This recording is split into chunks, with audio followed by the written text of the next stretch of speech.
In 2012 and 2013, my organization led the single largest, most widespread campaign in Libya. We entered homes and schools and universities, even mosques.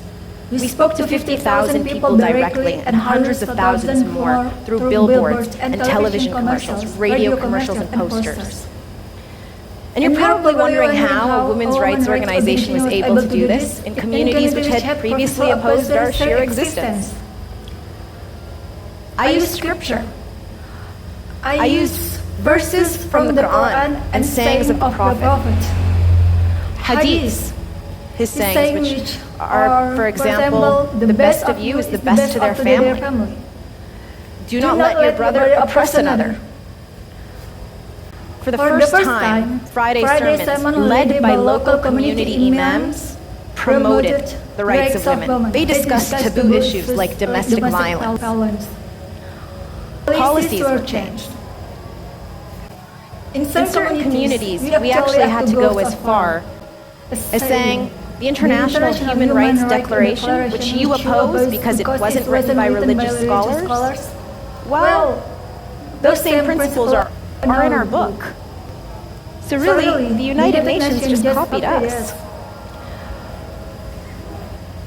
By changing the message, we were able to provide an alternative narrative which promoted the rights of women in Libya. It's something that has now been replicated internationally. And while I'm not saying it's easy, believe me, it's not. Liberals will say you're using religion and call you a bad conservative. Conservatives will call you a lot of colorful things. I've heard everything from your parents must be extremely ashamed of you, false, they're my biggest fans, to you will not make it to your next birthday. Again, wrong, because I did. And I remain a very strong believer that women's rights and religion are not mutually exclusive. But we have to be at the table. We have to stop giving up our position because by remaining silent, we allow for the continued persecution and abuse of women worldwide. By saying that we're going to fight for women's rights and fight extremism with bombs and warfare, we completely cripple local societies which need to address these issues so that they're sustainable. It is not easy challenging distorted religious messaging. You will have your fair share of insult and ridicule and threats.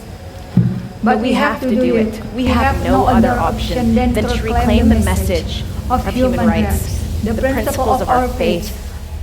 Not for us, not for the women in your families, not for the women in this room, not even for the women out there, but for societies that would be transformed with the participation of women.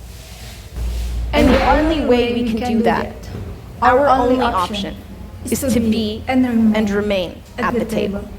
Thank you.